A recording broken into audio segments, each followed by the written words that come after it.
Mimbroma miq dhe mirë se vini në episodin e radhës të Epërsi.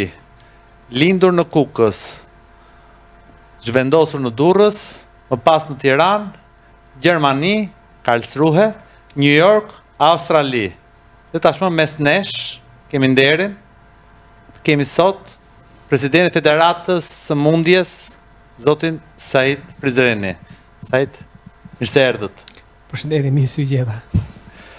Toti, pjesën zyrtare apo personale? Profesionale. Jo, them më mirë ta nisim me Saidin si mundës. Sigurisht ka patur një po themi risi jo, sepse tashmë ka disa ish sportist që janë në krye të federatave, për shembull volejbolli ka një ish sportist që është në krye të federatës. Futbolli ka një zëvendës president tashmë si Geri Çipi, por mundja është një nga federatat që ka punuar gjithmonë me ish sportistë të saj ndër vite, dhe ndërkohë që Said Prizreni nga viti 2020 është në krye të kësaj federate. Por praktikisht ajo se si Saidi ka ardhur këtu, ose më saktë si e ka nisur karrierën, rezultatet, kam përshtypjen jo gjithmonë është përmendur, apo nuk e di. Besoj që Saidi president e ka lënë disi në hije Saidin sportist. Është e vërtet kjo apo kam unë një perceptim të gabuar? Jo, në fakt po të hapësh makinën time, kam akoma qendrën e rrobave me atletë mundjes, kështu që mundohem të jem ai më pashmja. Unë s'paj du t'i falenderoj që më keni ftuar sot këtu.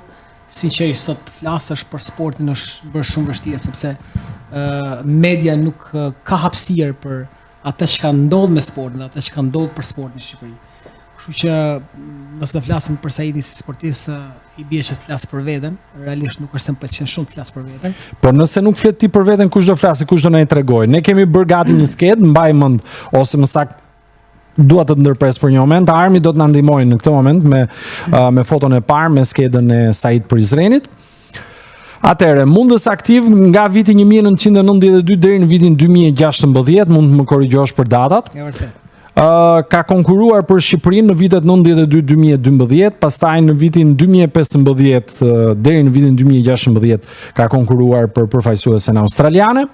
Medaljet në kampionatin botror në Baku në vitin 2007, medalje bronzi, ndërkohë që ka marrë medalje argjendi në vitin 2011 në kampionatin evropian në Dortmund për Shqipërinë, ndërsa për përfaqësuesen australiane në vitin 2016, një medalje argjendi në Algjeri, ndërkohë që në Kupën e Kanadas në vitin 2015 ka marrë medalje bronzi. Pastaj vim tek viti 2020, kur është zgjedhur edhe presidenti i Federatës Shqiptare të Mundjes, dhe pastaj aty medaljet, këtë kisha parasysh kur thash që Saidi president e lë në hije Saidin sportist sa ju përket medaljeve. Në rend kronografik në vitin 2022 në kampionatin botror të Beogradit medalje bronzi, pra Federata Shqiptare e Mundjes në drejtimin e Said Prizrenit, në vitin 2022 në kampionatin evropian Budapestit, pra medalje ari, medalje bronzi në 2022, në 2023 në Beograd në botror medalje bronzi, në 2023 në evropian po në Beograd. Korrigjoj, medalja para arit ka arë në kampionatin botror në Beograd nga Zelim Kanabakarov. Kështu që ndoshta është një po shumë mirë, ndaj thash medalja parë, sepse ka qenë medalja parë e arit për gjithë sportin shqiptar. Dhe fakti që është marrë në Beograd Dhe ku?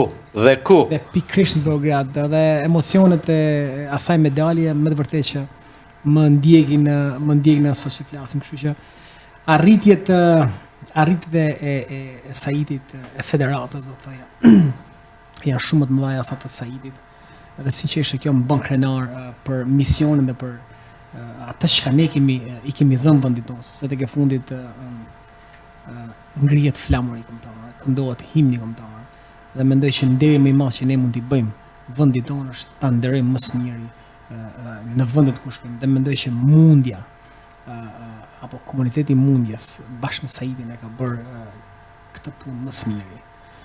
Teksa po flisje ishte kjo fotoja që nxorre. Po, edhe një herë Armin, lutem. Më kthej në kohë, mendoj që është një nga momentet më emocionuese që kam përjetuar ndonjëherë. Ka qenë medalja medalja e Islamit, Dudaev. e dyta, në një ndeshje shumë vështirë dhe në një ndeshje ku Albidi duhet vendosë nëse ishte apo si ishte pikë. Kështu që të falenderoj për emocionet që më thehën mbrapa.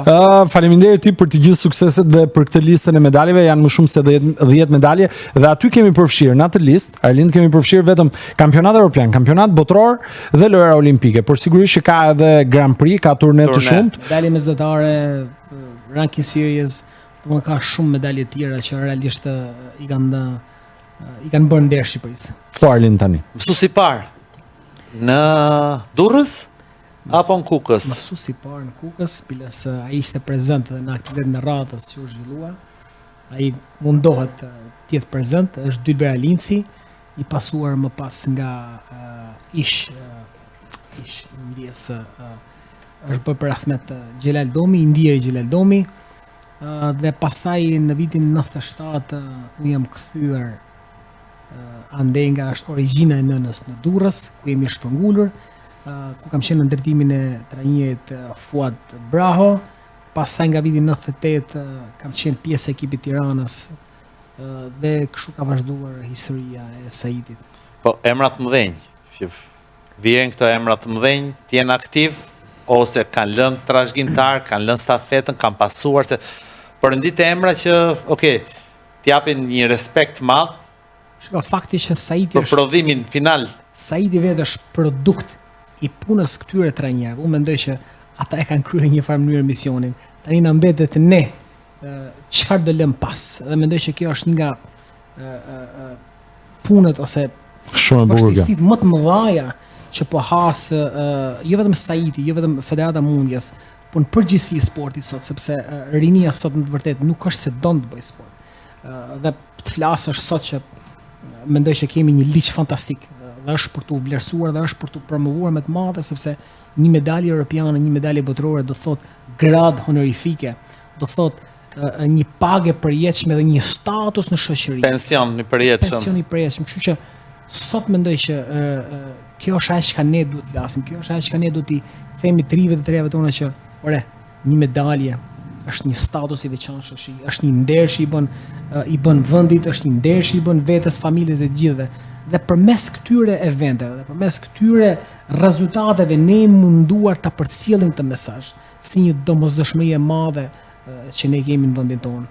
Ndërgjegjësimi, kjo është që mungon dhe shembujt e gabuar në Shqipëri, fjalë. Këto janë shembujt e gabuar vazhdimisht. Si kemi këtë prirjen për të shkuar tek shembujt që duhen evituar?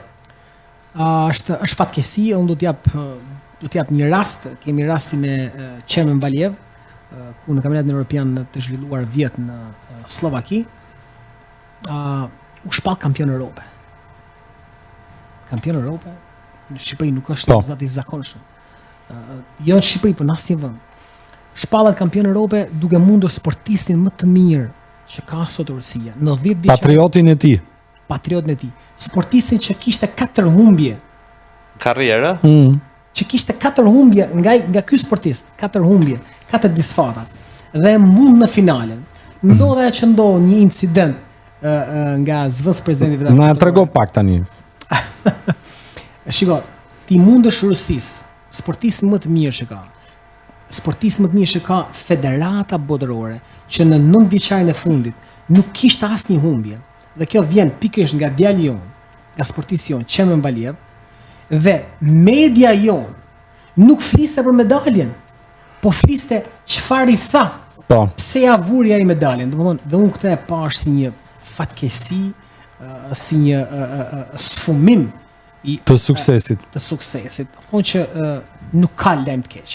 Po në të vërtetë vëmendja duhet ishte tek po vëmendja duhet apo të marrim rastin e fundit në kampionatin botror. Kështu zhvillua në Kroaci? Në Kroaci, ku ne humbëm në finale. Po soi një dëmtim që sot akoma po i kushton. Ose 3 dëmtime në një këmbë dhe asnjë nuk foli për këtë pjesë. Asnjë nuk na priti. Asnjë nuk pyeti, ore, si është ky djalë, më ky që bëri që hini të këndohet. Dhe kjo është ajo që më frikson, kjo është ajo heshtja e instancave, e ministrisë, apo e...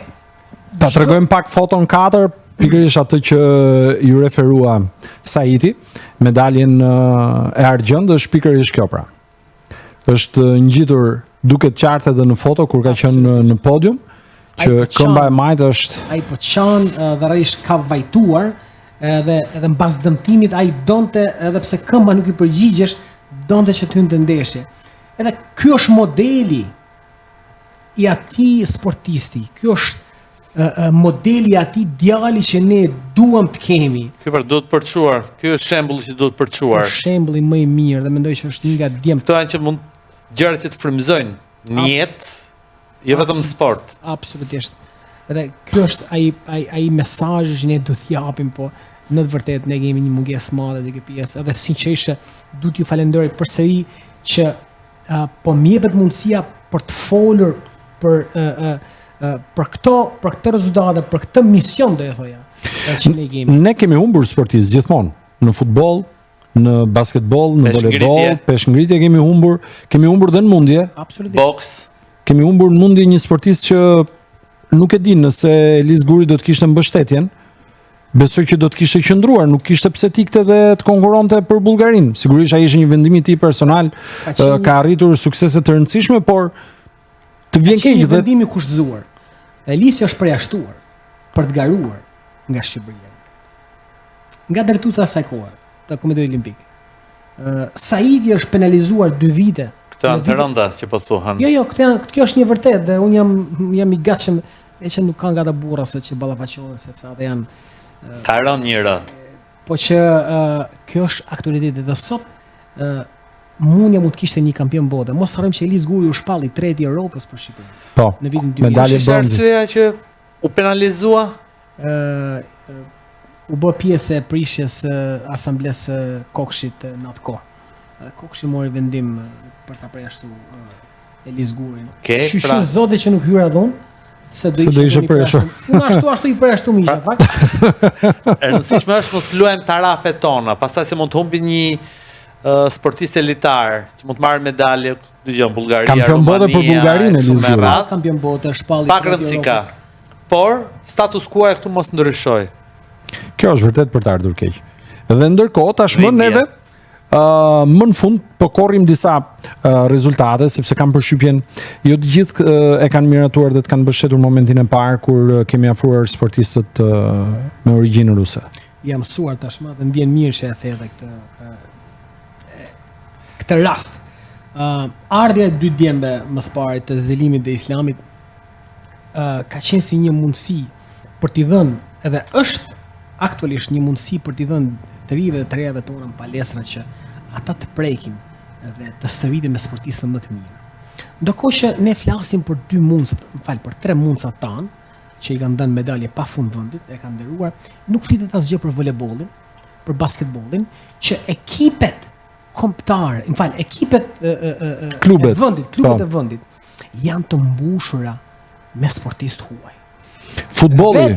Mos shko tek volejbolli dhe basketbolli. Jo, e di pse të përmenda futbollin, sepse në asamblenë e fundit klubet e futbollit që do duhet jenë të interesuara për të zhvilluar futbollistët shqiptar kanë kërkuar që numri të huajve të jetë pa limit. Pra të hiqet limiti i numrit të huajve. Shikon një diçka që nuk e dia.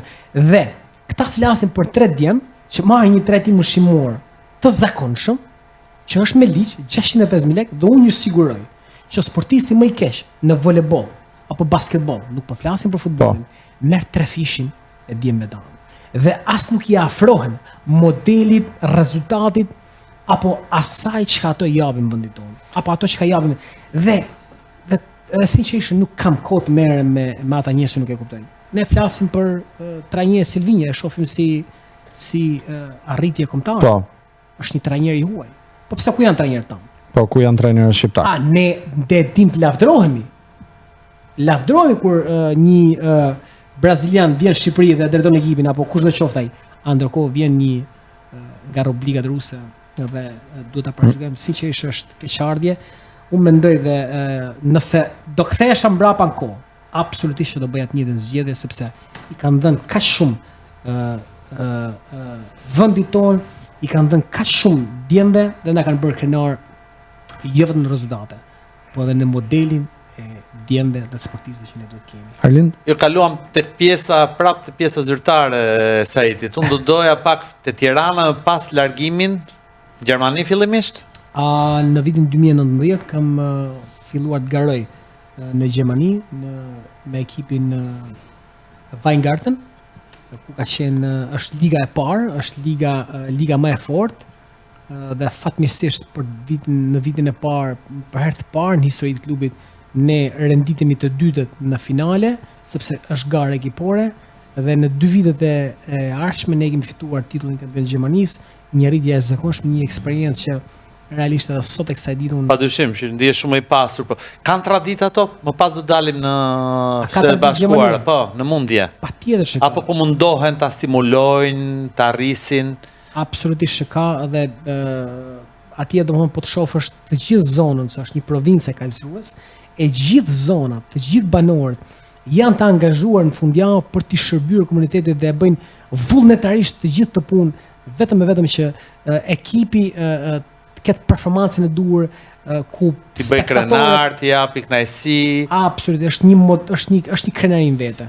Kjo është pjesa e Gjermanisë. Dhe më pas New York, Sait apo ishte Jo, New York është fakt është para, sepse jam larguar në vitin 2005 New York, 2005-2007, ku për shkak të situatës, do thoya edhe mbas disa arritjeve që do thoya që Saiti kishte bërë si sportist, nuk e gjeta veten, nuk pash mbështetjen e duhur dhe doja që të mos jem peng i atyre që fatmirësisht nuk janë më pjesë e komunitetit të sportit, mos jem pjesë atij komuniteti që ata mund të bëjnë çka të duan me mua. Dhe kërkova një zgjedhje në Amerikë, ku shpresoja që përmes vajtës të siguroj një dokument që të kisha mundësinë e lëvizjes, do thoya, ose eksperiencës. Po di të them me bindje që largimi në Amerikë absolutisht nuk ka qenë një largim për të shkuar dhe për të shndruar, ka qenë një largim për të siguruar një dokument dhe të kthehemi në Shqipëri. Dhe që ditën e parë që jam larguar dhe ditën që jam kthyer, Saidi kam menduar dhe ëndronte ditën kur do kthehesh në Shqipëri. Amerika për mua ka qenë një nga eksperiencat më të mira, vetë fakti që mbas kthimit nga Amerika në 2007 në besoj muajin qershor jam kthyer dhe në muajin shtator kam marrë pjesë në kampionatin botror në Azerbajxhan Baku, ku ka qenë dhe medalja parë botrore e Saidit, po edhe mundjes shqiptare dhe ishte norm kualifikuese direkt. Kështu që ka qenë fantastike si rrugtim, edhe pse shumë i mundimshëm kur e kujtoj. Kanë traditë ato? Unë kam vëre pak në Olimpiada, e kanë futur në për shkolla, edhe në gjimnaze, high schools, di që e kanë futur mundjen për femra dhe për meshkuj, por nuk e di sa suksesshëm janë. E kanë dëshirë, e kanë qef ta zhvillojnë më tek të sport. Amerika është një nga vendet që mundjen e ka një nga sportet më të popularizuara. Ke mundje në elementary school, ke mundje në gjimnaz, high school edhe college. Eventi më i madh i mbajtur ndonjëherë për sportin bëhet në Fargo, ku janë 34 tapet mundje njëkohësisht. Dhe kjo tregon se sa 68 sportistë që ndeshen në të njëjtën kohë. Njëkohësisht. Dhe është eventi më i madh i realizuar dhe që realizohet çdo vit në Fargo. Kjo tregon dhe se sa rëndësi ka sporti mundjes në shkollat e Amerikës. Ato kanë futur dhe peshngritjen toti shumë prej kohësh, por sukses më tepër kanë tek mundja, masivizimi këtë bën fjalë, fuqia e numrave. Absolutisht. Fuqia e numrave sigurisht shumë veta merren, pak elitar do dalin, padyshim si në çdo sport, por masivizimi të garanton që të kesh një numër më të madh elitarësh. Këtë që kërkojmë këtu dhe basket dhe futboll dhe peshngritje, mundje, boks e kështu me radhë. Dhe shiko me sa pak, mbaj mend muhabetin, Armi dua pak foton numër 2 në këtë moment.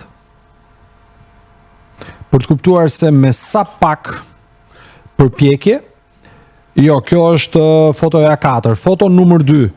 Armi që tregon Shqipërinë që ndodhet në vendin e 6. Pra në vendin e 6 në botë.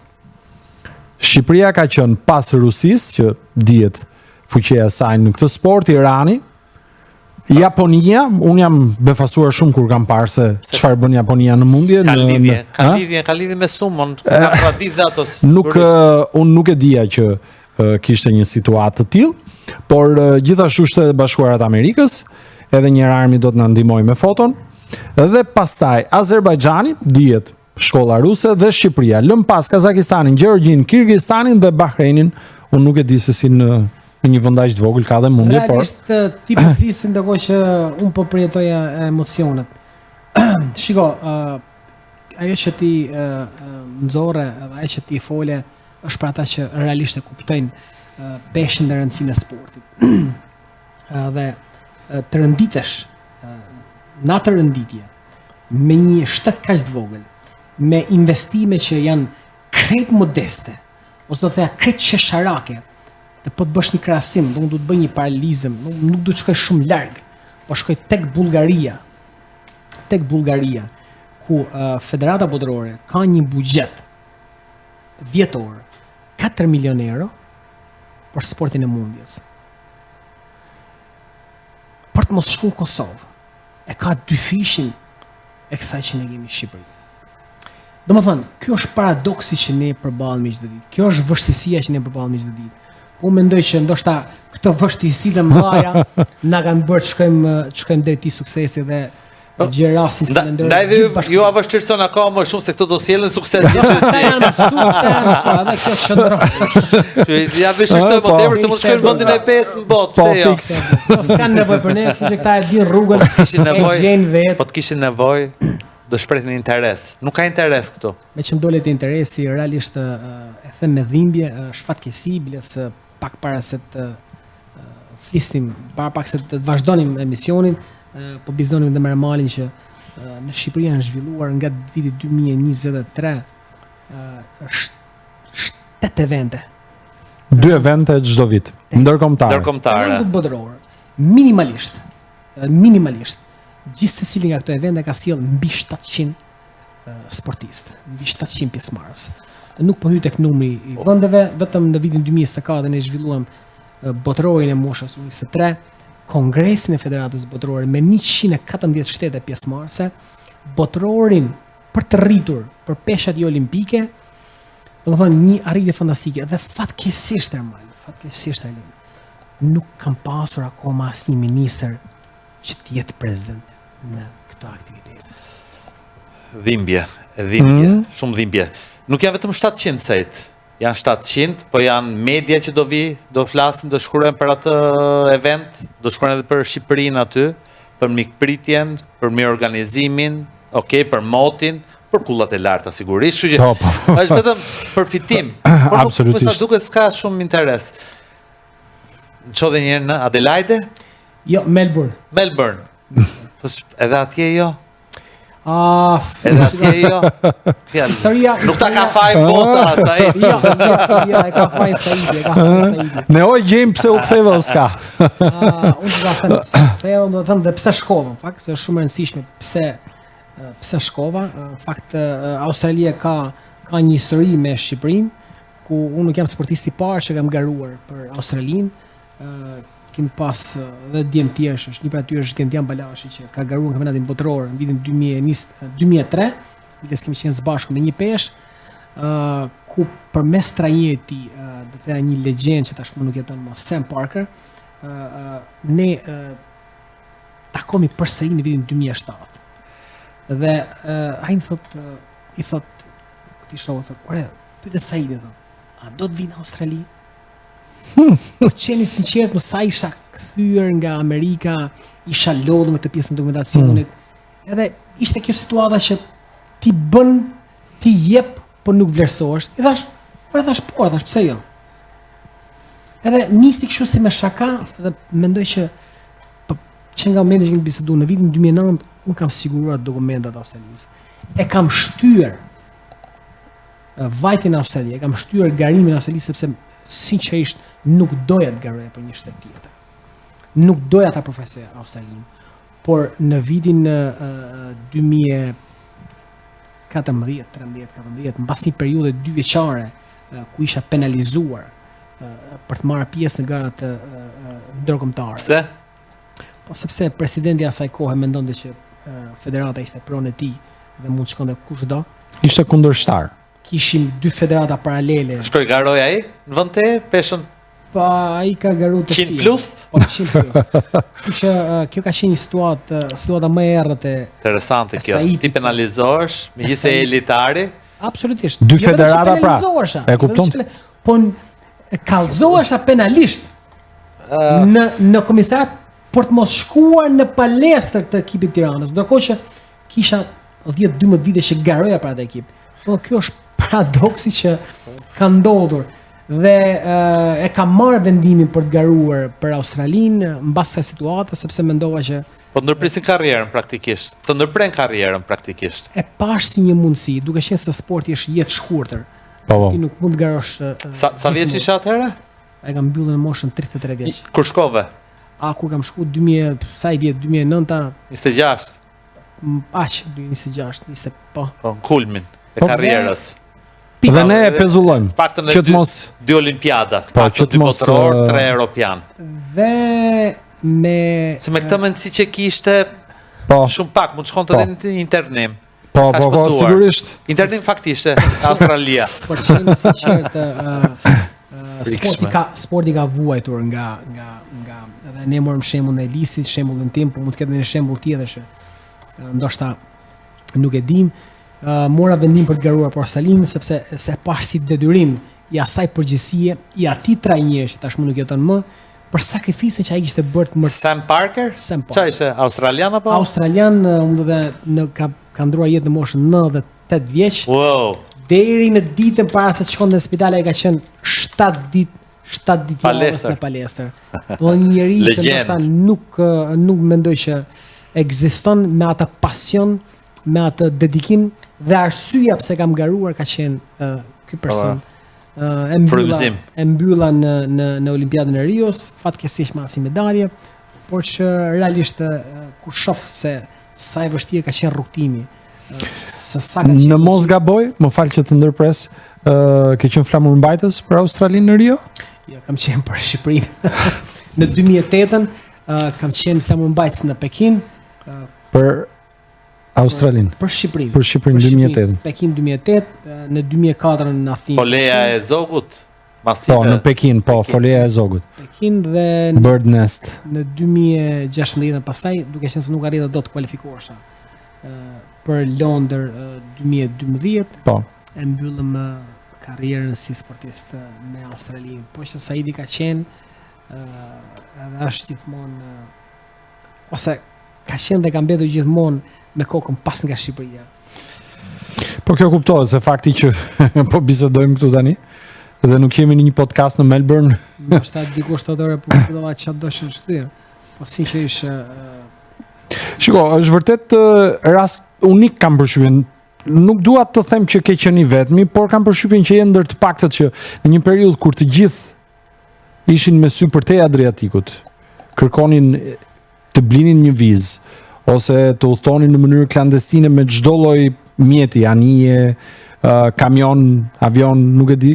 Domethënë ti ke qenë atje dhe je kthyer, kam përshtypjen që duhet jeni me gishtat e dorës. unë Tjetrin e ke në krah të majt, kështu që dua ta them pse jam kthyer nga Amerika. Gjatë kohës që stërvitesha tek klubi, një prej klubeve më të mira të Amerikës, New York Athletic Club, me prezencën e ish sportistëve apo sportistëve që realisht më shtunin, thonin ti duhet të kthehesh mbrapa. Ishte lojrat olimpike të Pekinit 2008. Ti duhet të kthehesh mbrapa. Po për qenë sinqert, por thosha, këta besojnë më shumë tek unë se që unë besoj tek vetja. Dhe mora një zotim, thash, shiko, unë thash do më duhet të punoj gjithë jetën. Po unë nuk do kem mundësi të garoj gjithë jetën. Kështu që nuk dua që të kthehem mbas 5 vite apo 6 vite apo 10 vite dhe të them sa pse nuk e bëra. Dhe arsyeja pse është kthyer Saidi ka qenë e vetmja arsye për të garuar, për t'i dhënë vetes një mundësi për ta përfaqësuar veten dhe vendin tim. Dhe duhet përfitoj nga rasti që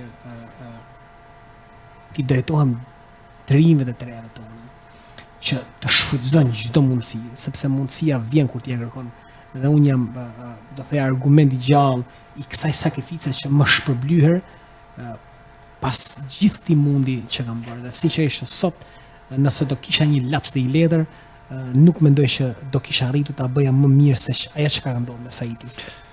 Okej, Sait, mundja, sport tradicional, Shqipëri.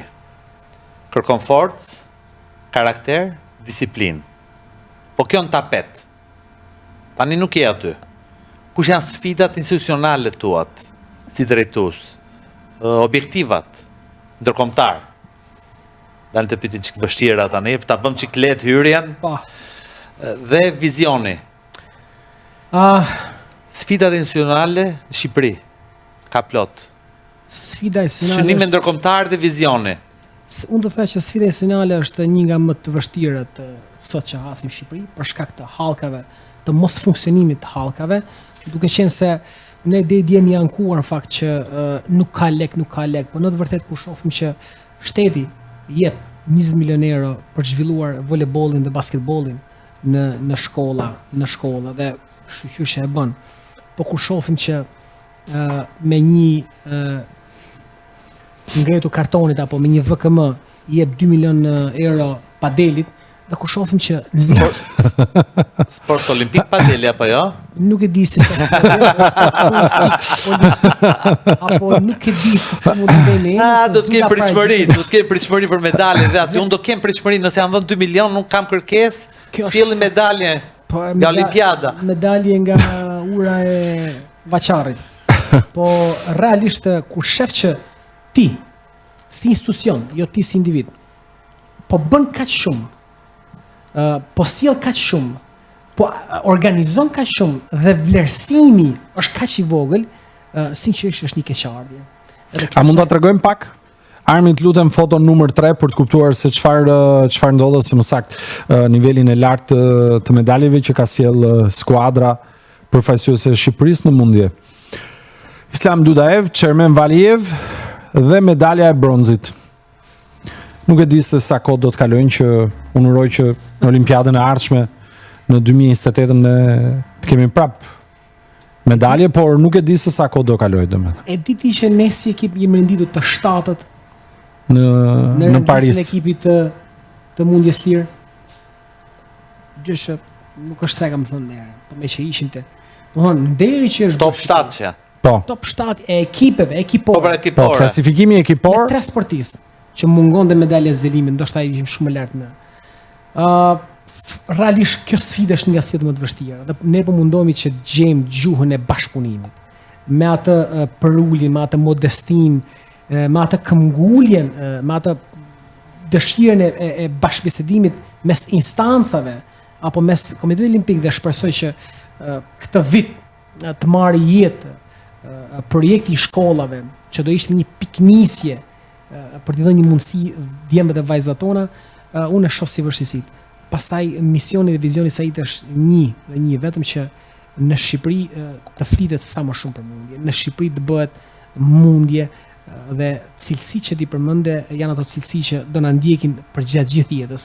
Dhe mendoj që me aktivizimin e djemve dhe vajzave tona në sportin e mundjes, ne vese rrisim cilësinë e trive dhe treve tona dhe I bëjmë ata djemë dhe vajza që nuk mund t'i marrësh në përkëmbë, nuk mund t'i nënçmosh.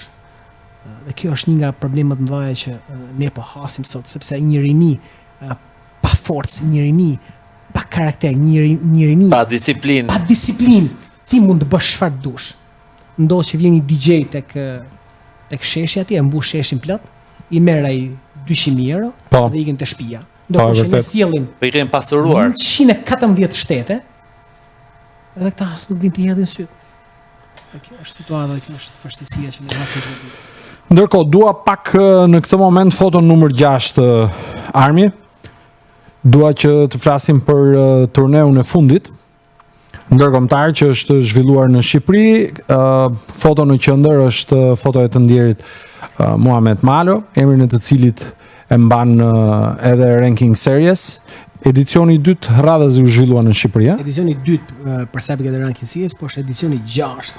Në Muhamet Malo. Si një kup mbar kombëtare, Kosovë, Shqipëri, Maqedoni, e kemi vazhduar me disa shtete të ftuara, kemi arritur për 2 vitet e ardhshme ta fusim në kalendarin e Federatës Botërore, dhe aty kemi pas një pjesëmarrje për mbi 12 shtete, dhe së fundmi i kemi vënë emrin në këtij eventi Ranking Series Muhamet Mala në nder të pasionit, të sakrificës, por dhe të kontributit veçantë që ky njeri ka dhënë.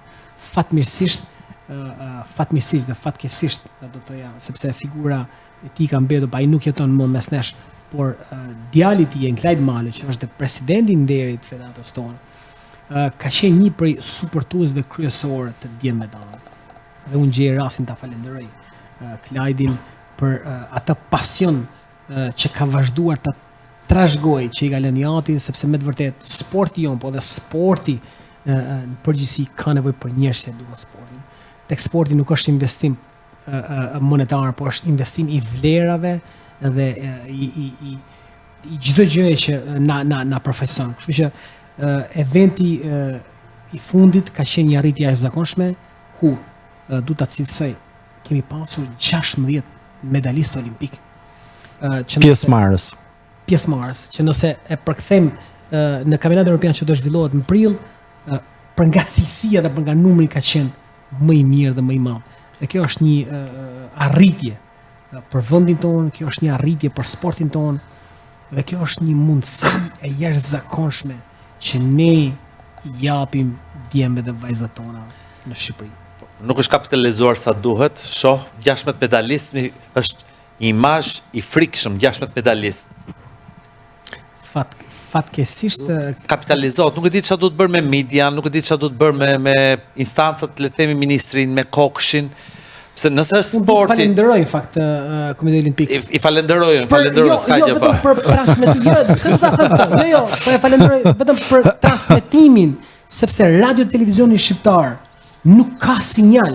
Dhe ne përmes mini studios që ka, është përcjellur sinjali, na është dashur të marrim kameraman, sepse radio nuk ka kameraman, zonja drejtoresha as që begenist, dhe as përgjigje as mesazhe, pavarësisht kërkesave të mëdha që kanë pas për takim, por që kemi pas një sforcë të madhe për ta transmetuar këtë event.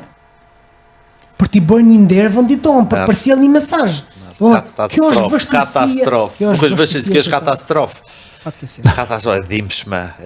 Ndaj e përmenda falënderimin për të kuptuar që shikore, ne jemi te kjo pikë që sa para një viti më duket se bëm kur morë medaljen e fundit në Europian.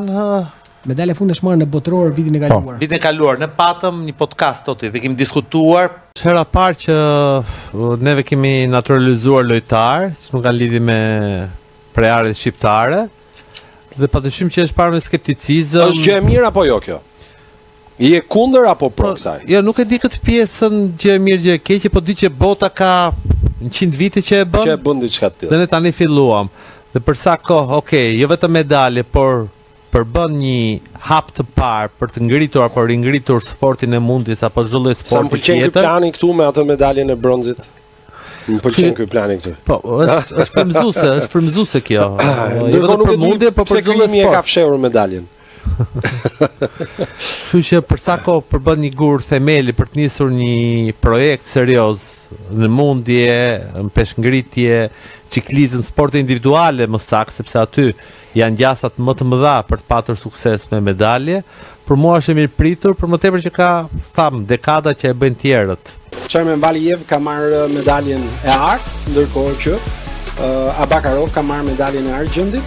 Janë dy sportistë të cilët kanë qenë pjesë e ekipit ton përfaqësuese edhe në lojrat olimpike dhe tashmë ata janë sërish në podium në majën më të lartë, duke treguar se me punë Arlind gjërat janë vërtet arritshme. Ose është pothuajse pa mundur, pa punë. Sa do talent që të kesh është pothuajse pa mundur, pa punë. Këto medalistë duhen, jo vetëm trajtuar, duhen ndërgjegjësuar shoqëria, nëse ka një sport ose disiplinë sportesh që mund të ecin në Shqipëri, e dhimbshëm por vërtet janë sportet individuale. Individuale, ciklizmi, boksi, mundja, shtanga. Po. Peshngritja me fjalë, këto do ecin, nëse do arrim suksese, do jetë shumë e vështirë në mos e pamundur, për dekada me radhë kemi sukses që ti parafrohet suksesit mundjes në ekipe, E kuptoj. në sport sportet ekipor. ekipore. Dhe kur e ke këtë mundësi, Investimi është më i pakët, është më i lehtë, unë do E vërtet. lidhja, është më i shpejt. Po.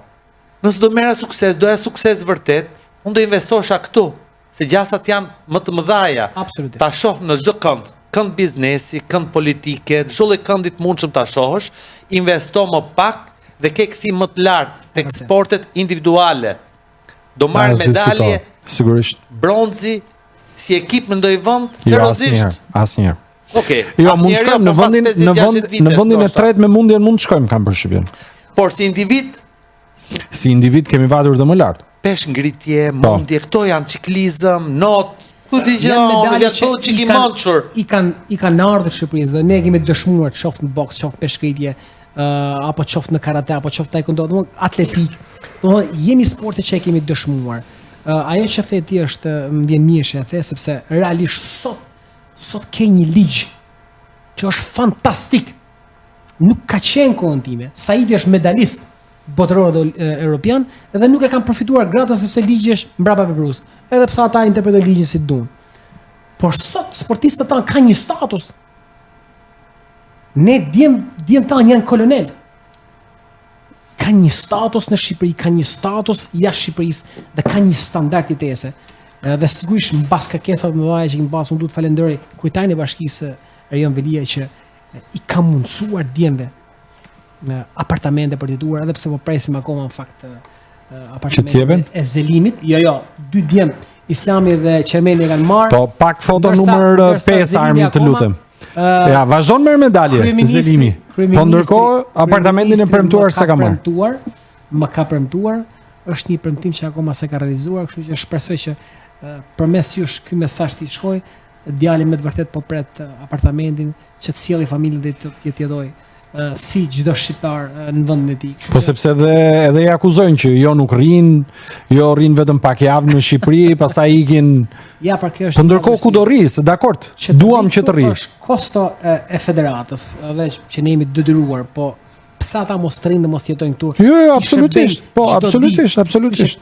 Ky ka qenë misioni, ai vizioni i Saidit për të sjellë këta djem që nesër këta djem mbas përfundimit të karrierës të përcjellin eksperiencën e tyre tek brezat e të ardhshëm. kthehen në trajner, të shndrohen në trajner. Jo, pas një lloj pagese shtesë siç ndodh me voleybollin apo futbollin, që janë shumë marramendse.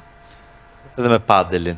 Padel do ecim shumë padel. Patjetër do kemi shumë foto numër 7 të lutem Armi, sepse dua të flasim pak për mundjen e femrave. Kemi një vajzë e cila ka arritur të marrë medaljen e parë, quhet Albina Drazhi, është pjesëmarrëse e rregullt në të gjitha eventet kombëtare dhe ndërkombëtare. Këtu është në vendin e dytë. Mos gaboj, është një aktivitet në Kroaci. Po.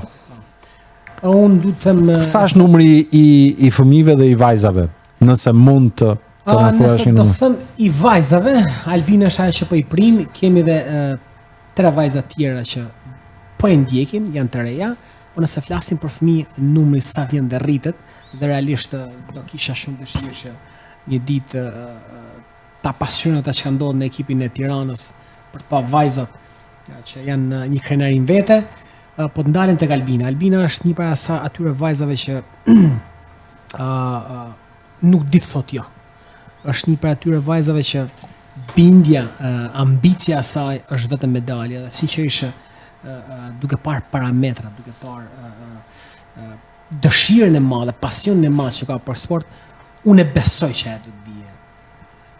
Albina është një model që çdo trajner do të ta kishte në palestër.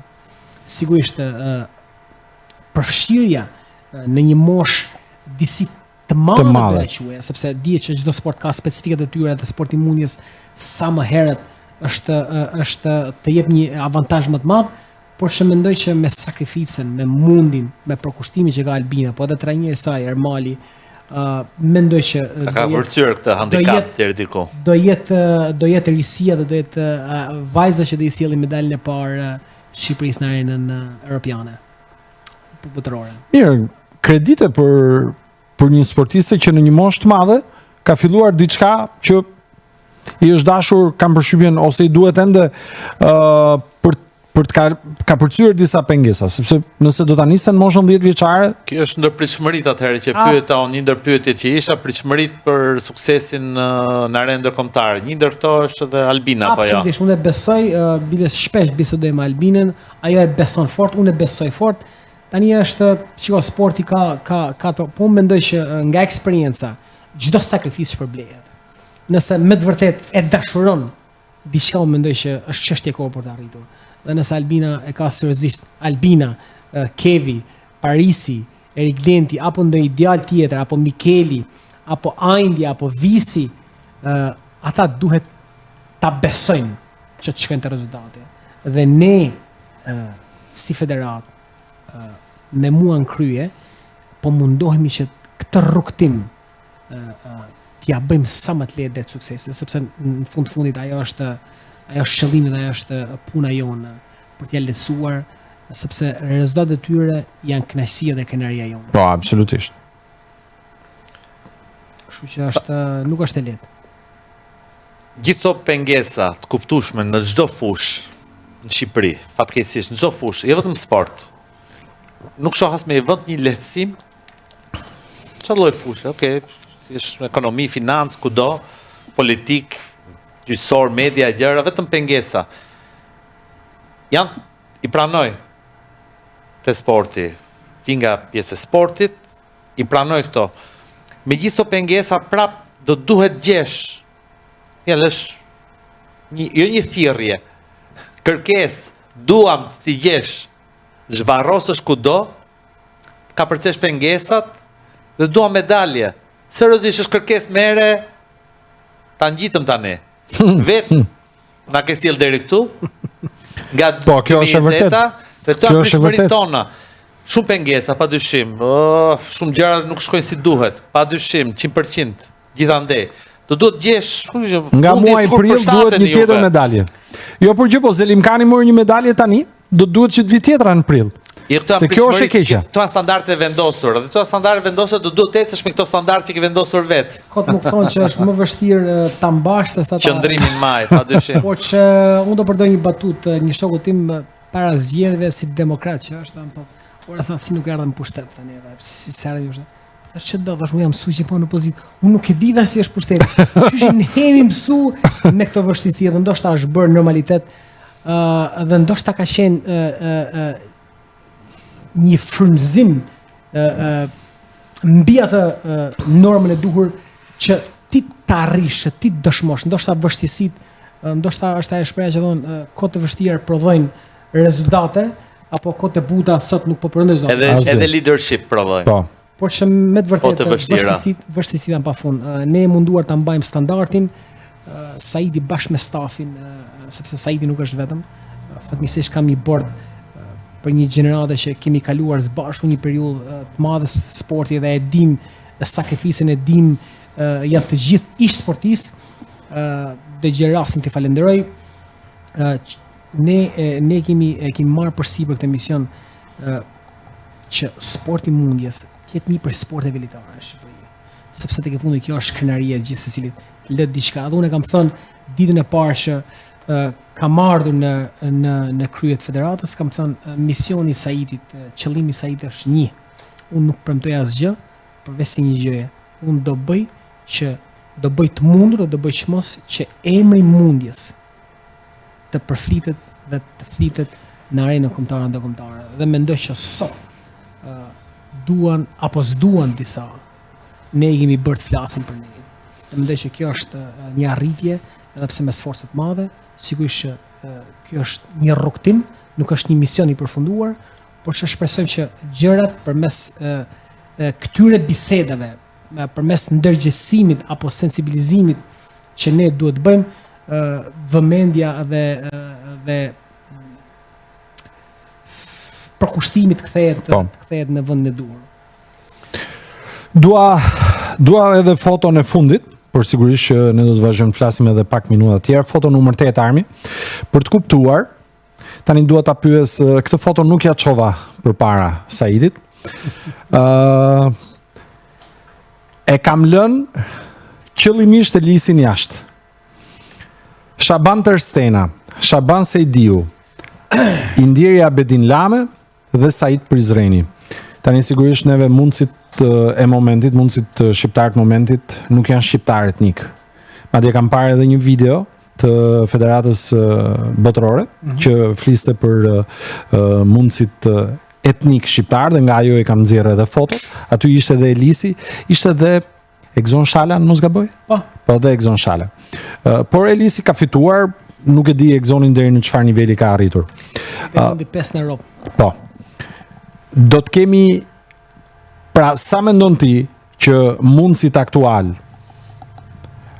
me origjinë ruse, por që unë uroj që shumë shpejt ata në momentin që kur nuk do të jenë sportistë aktiv, të shndrohen në trajner, mendon, beson që ata mund të na prodhojnë një kampion etnik shqiptar?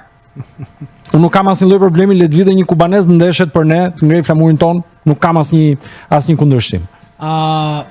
Fota që rinxore është Shaban Testena, Edhe një herë Armi, të lutem. Shaban Sejdiu dhe Indiri trajneri Abedin Lame, që e njoh, e kam njohur nga afër, kam pas fatin ta njoh. A e ke njohur Lamën? Absolutisht. Legjend.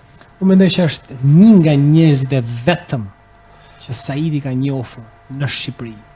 Një nga njerëzit e vetëm Shqipëri që e ka dashur sportin me mundjes dhe i ka dashur sportistët si të ishin familjet dhe fëmijët e tyre. Dhe kjo është një eksperiencë e jetuar. Ai fatkeqësisht nuk është më, kështu që është ndar herët nga jeta. Shumë herët, por ka një kontribut dhe një vlerë të jashtëzakonshme për sa i përket mundjes klasike, për sa i përket klubit Partizani. Ka nxjerrur breza që kanë bërë historinë e mundjes për të mos thënë pastaj vetë si sportist, një sportist jashtëzakonshëm. Mjeshër merituar që moshën 28-29 vjeçare, 10 vite radhazi kampion. Dhe këto janë shembujt. Këto janë shembuj që nuk shaj mas do tani ama. Këto janë shembujt. Ramazani. Po e vërtet. Shaban Sejdiu është kampioni olimpik më i ri. Shqiptar. 17 vjeç është shpallur kampion olimpik. Në Los Angeles, ë? Mos gaboj. Los Angeles, po. Los Angeles. Duke garuar për ish Jugosllavinë asaj kohe.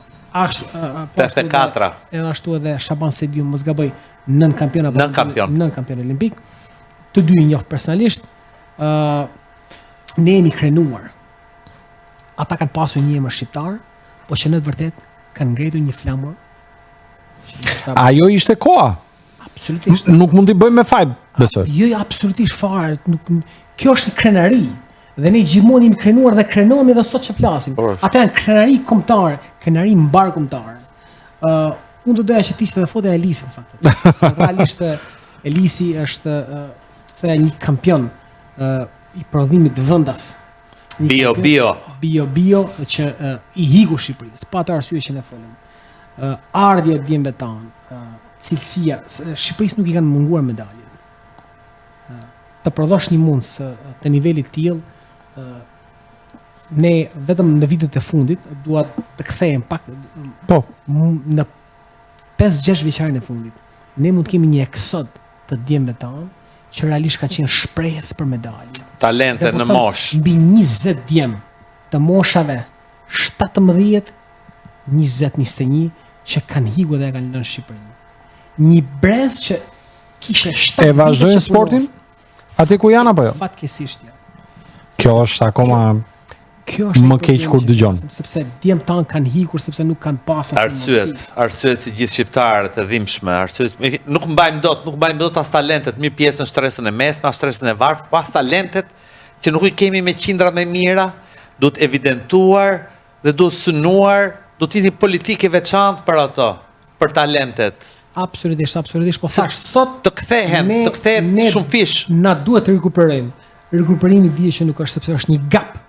Rikuperimi nuk është i lehtë. Po sigurisht ne kemi qëllime të qarta me djemt, me trajnerët tanë që ta rikthejmë historinë dhe këto rezultate, këto djem, këto prurje ti shërbejnë le të themi prodhimit vendasi që kaq shumë e duam ne dhe më shumë se nuk e do asnjë. Po, shiko, mundja edhe peshngritja, jo vetëm ka qenë krenari, jo vetëm ka patur një status, jo vetëm ka si rezultate, pse është aq e vështirë ose jetoj unë akoma dhe jam shumë nostalgjik dhe shumë romantik. Seriozisht, edhe me vitet 80, unë jam nga Kavaj, kemi patur skuadër mundje, ciklizëm, peshngritje, vjet 80. Vjet 80. Unë kujto ka patur Tomori, skuadër shumë famshme mundje. E vërtet, shumë e vërtet.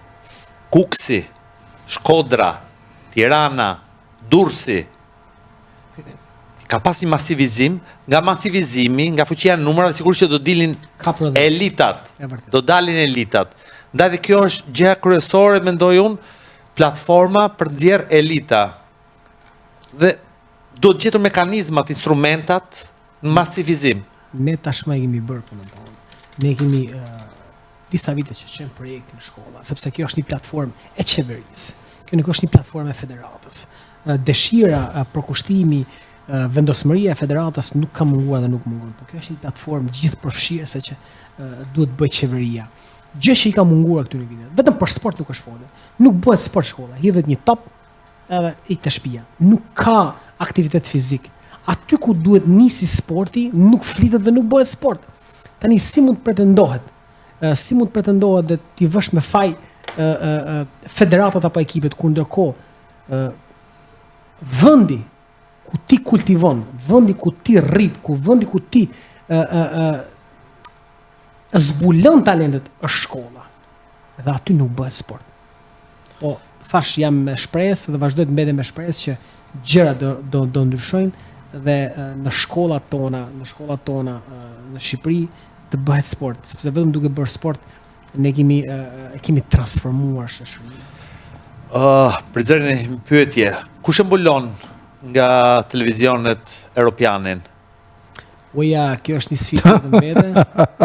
Pyetjen çik me spec, por më duhet ta bëja se Jo, ti bëre mirë që e bëre, realisht unë shpresoj që ta dëgjojnë ata që si ishte për ty, ishte për gjithë.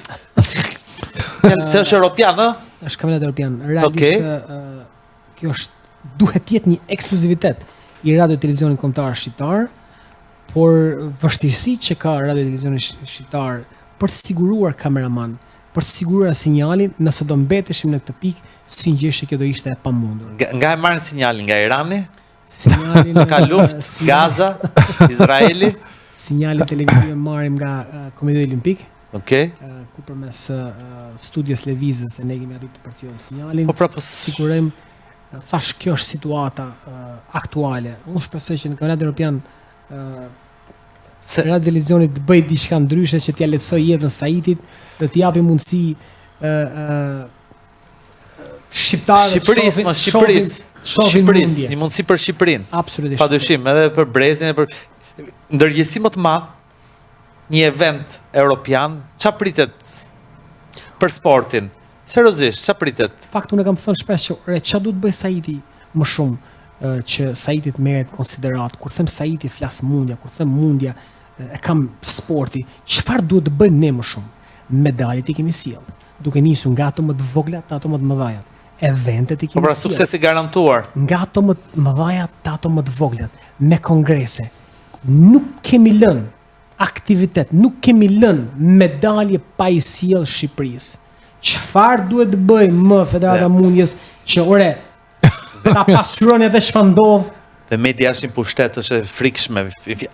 Askush nuk luaj rolin që do të luaj. As politika, as media, askush nuk luaj rolin. Gjithçka është përshësh. Gjithçka përshësh. Dhe në fund kërkohen rezultate. Gjithçka është Big Brother përputhen. Dhe kjo është edukimi. Edhe analiza. Po, jemi shumë të mirë aty. Analiza e opinionit sigurisht. Ajo zën. Përputhe, e të shojnë me vedije, shoqërinë të përputhen edhe tek Big Brother me vedije. Kjo është edukim që japim. Dhe si japim edukim as disiplinën, as forcën, as karakterin, absolutisht asnjë gjë. Por këto, edhe scrolling tek rrjetet sociale. E pyetën Aleksandër Karelin. Aleksandër Karelin është një prej ku ma kujtove. Ku ma kujtove. Bishën. Është një prej sportistëve të mirë që ka Rusia dhe një prej legjendave që ka. Botërore. Edhe pyetën, edhe ishte në podcast, edhe e kam të regjistruar dhe i tha, nuk e dia do e mbaj me në eksakt për mënyrën si e përcolli. Por tha, çfarë është forca tha? Çfarë është forca? Unë dalë mendova, forca tha është gjithçka. Forca tha është pesha tha që burri mban tha mbi supe për të siguruar familjes. Forca tha është dhemshuri, është dashuri, është përkujdesje. Forca tha është pesha që mashkulli mban mbi supe për flamurin që përfaqëson. Dhe sot ne kemi nevojë për këtë forcë. Dhe kemi nevojë të madhe që rinia jonë të jetë një rinie e fortë në të gjitha aspektet. E fortë nuk do thotë thjesht të ndeshësh, po e fortë është në bashkë përgjithësi që burrat dhe djemtan duhet i marrin mbi supe. Diçka tjetër Erlind? Karelin, 92, 96, 2000. Spanjë, Atlanta, Sydney. Sydney medalja Jo, 88, ka fillu se ullë atëherë, 88. 92. 92, 96, në Sydney ka marrë bronzi më duket. Silver. Silver ka marrë Medalja argjend. vend. Jo, argjend. Argjend. Medalja e vetme Po, si vend i dytë. si vendi i dytë, po. Erdhi dhe mbylli karrierën në 2004 në Greqi, unë isha atëherë atje për një legjend. Po, mbahet si legjend. Sa medalje kanë ato rusët? Medalje kanë gjithandej në çdo disiplinë, në çdo sport. Pafund. Karelin e mbajmë. Ne kemi, kupton si trajtohet nga i shtet serioz, nga i shoqëri që do të eci përpara, një elitar ka kryer punën, ka 30 vjet, 25 vjet, që s'merr më. Ja, Por është rast që ti përmende. Çfarë do thot një sportist? Aleksandr Karelin, duna apo s'duna do thonë, ky është rus. Ti ke zbukuruar, ke ndriçuar një kom të tërë që ndoshta dikujt si pëlqen, po vetëm me anën e një individi, me anën e një sportisti me ato rezultate, ti i ke dhënë panoramën më të ekspozim flamurit tënd, vendit tënd, Eksakt. sistemit tënd. Gjë që mundja e ka bërë shumë mirë. U shpresoj që ta kemi bërë. Pra, shiko, ta shohim edhe një herë foton numër 1 për ta mbyllur Armin, të lutem. Foton e Saitit, skedën e Saitit.